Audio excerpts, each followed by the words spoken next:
Hello friends, आज हम पढ़ेंगे chapter 6 of class 8 square and square roots. सबसे पहले हम प्रॉपर्टी पढ़ेंगे।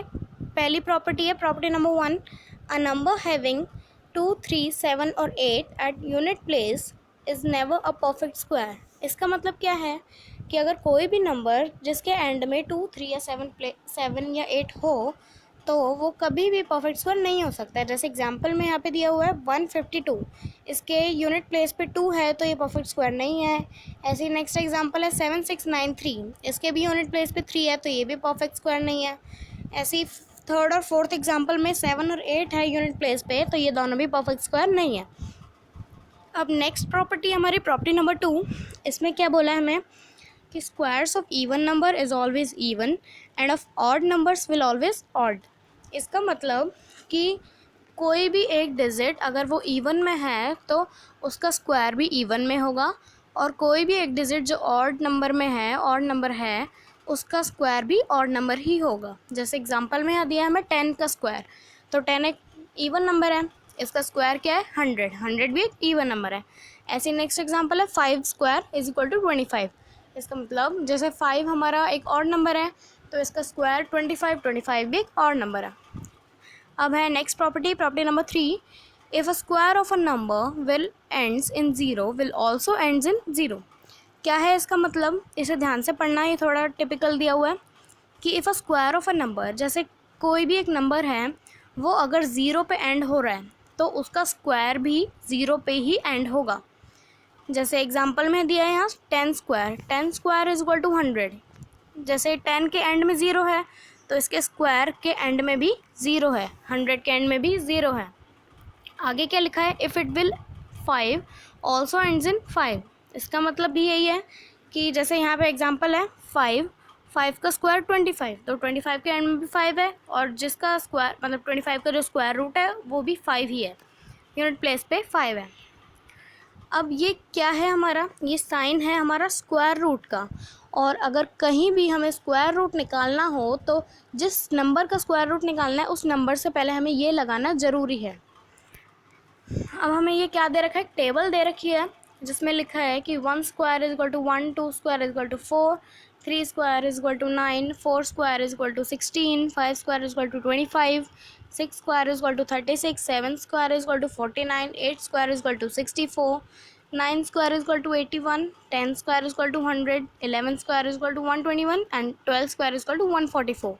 ये टेबल हमें क्या शो कर रही है कि हमें कई बार ऐसे क्वेश्चन आ जाते हैं हमारी एक्सरसाइजेस में कि एक नंबर दे देते हैं और उसमें बोलते हैं कि इस नंबर का जो स्क्वायर है उसकी यूनिट प्लेस पे क्या डिजिट होगी। तो हम इस टेबल के थ्रू वो क्वेश्चन आसानी से कर लेते हैं। जैसे अब एग्जांपल लेके देखते हैं कि जैसे अगर उन्होंने हमें ऐसे क्वेश्चन में 12 दे दिया, 12 नंबर दे दिया, तो 12 का स्क्वायर यहाँ पे अगर हमें याद होगा तो ये 144 है स्क्वायर इसका, तो 144 की यूनिट प्लेस पे क्या है 4, तो उसका आंसर क्या होगा 4।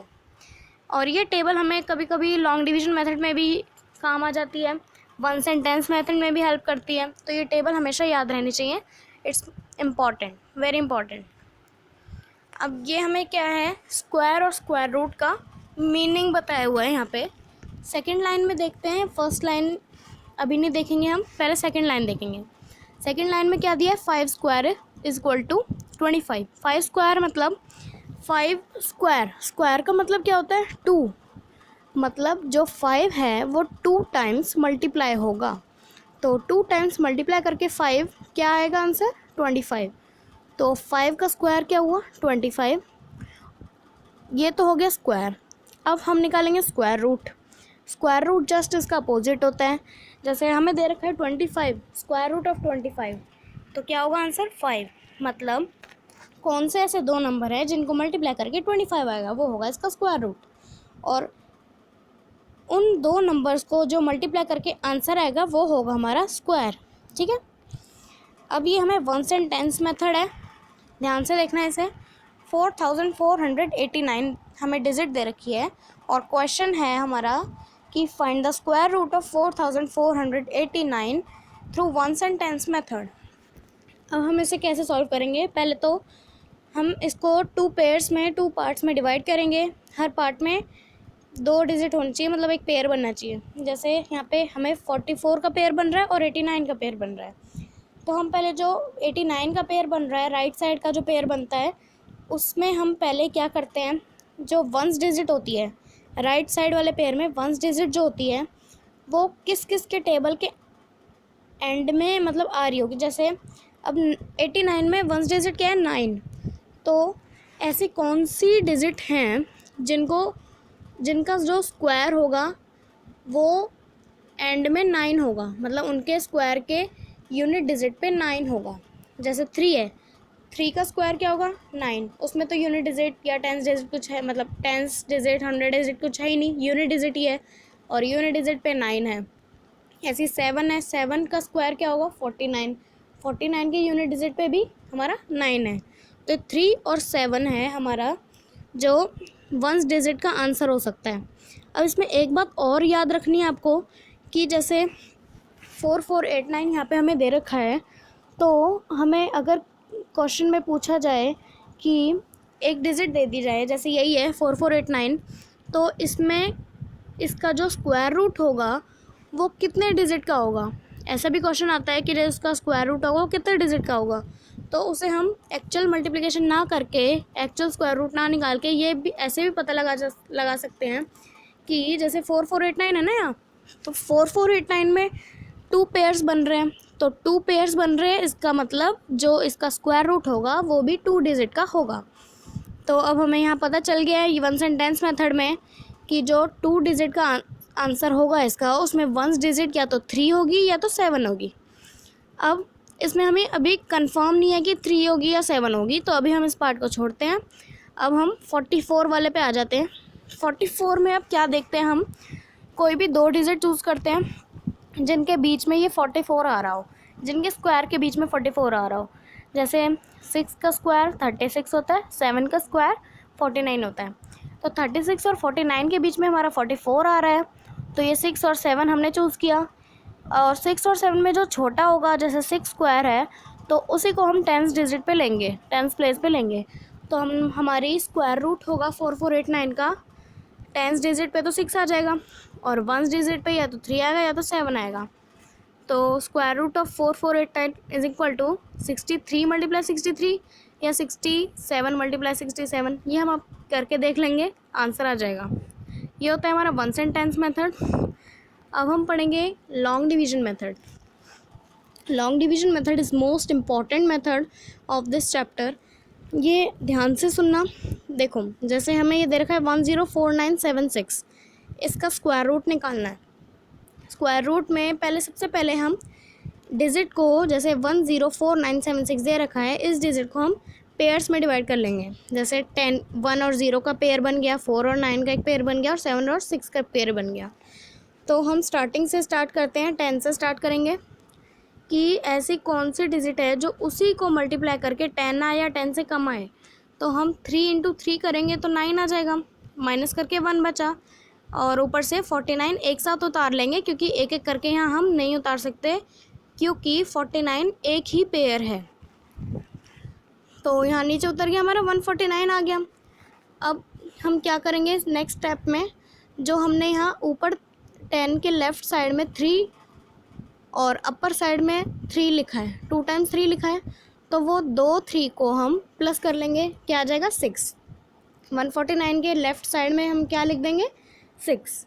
अब 6 को एक, मतलब 6 के साथ एक ऐसी डिजिट आएगी जो उसी डिजिट से मल्टीप्लाई करके आंसर 149 हो या 124 हो। जैसे यहाँ पे हमने लिया है 2, 62 इंटू 2 इज इक्वल टू 124। जैसे अगर हम लेते हैं 64, तो 64 को 4 से ही मल्टीप्लाई करते हैं, और यहाँ पे हमने क्या लिया 62, तो 62 को हम 2 से ही मल्टीप्लाई करेंगे, क्या आएगा 124। 124 माइनस कर लिया हमने 149 में से, तो क्या बचा 25। अब ऊपर से 76 उतार लिया, क्योंकि एक ही पेयर है, एक साथ उतारेंगे। और नेक्स्ट स्टेप में 62 प्लस 2 प्लस कर लेंगे हम, 64 आ गया। अब 64 के साथ एक ऐसी डिजिट लेंगे जो उसी डिजिट को मल्टीप्लाई करके 2576 आए या उससे कम आ जाए। तो 644 मल्टीप्लाई 4 लिया यहाँ पे हमने, और हमारा आ गया आंसर 2576 डायरेक्टली। तो 0 बच गया। अब ऊपर क्या आ गया हमारा 324, तो 104976 का स्क्वायर रूट क्या हुआ 324। ठीक है, ये हो गया हमारा लॉन्ग डिवीजन मेथड। अब हम पढ़ेंगे प्राइम फैक्टराइजेशन मेथड। क्या क्वेश्चन बनेगा इसका, find the square root of 324 by prime factorisation method. अब 324 का हम प्राइम फैक्टराइजेशन करेंगे। ये प्राइम फैक्टराइजेशन है क्या, ये एक सिंपल सा एलसीएम वाला मेथड है। एलसीएम लेना तो आता ही होगा सबको ऐसे करके। तो अब हम करते हैं एलसीएम स्टार्ट 324 का। पहले 2 लिखेंगे, 2 162 जा 324। नेक्स्ट स्टेप में 281 जा 162। नेक्स्ट स्टेप 327 जा 81। नेक्स्ट स्टेप 3 9 जा 27, 3 3 जा 9, 3 1 जा 3। तो यहाँ पे हमारे फैक्टर्स आ गए 324 के, 2 into 2 into 3 into 3 into 3 into 3। ठीक है, क्या अब हम इन फैक्टर्स के पेयर बना लेंगे एक सेम नंबर के। जैसे 2 हमारा 2 टाइम है तो इसका एक पेयर बन गया, 3 2 टाइम है एक पेयर बन गया, दोबारा 3 2 टाइम्स है तो एक और पेयर बन गया। तो इसका मतलब 2 का एक पेयर बना और 3 के 2 पेयर बने। तो स्क्वायर रूट क्या होगा 324 का, 2 इंटू 3 इंटू 3, 3 3 ज़ा 9, 9 2 ज़ा 18। तो 324 का स्क्वायर रूट क्या हुआ 18। ठीक है, यहाँ पे हमारा टॉपिक ख़त्म हो गया स्क्वायर एंड स्क्वायर रूट का। Thanks for watching my video. Please subscribe my channel and also like it. Thank you.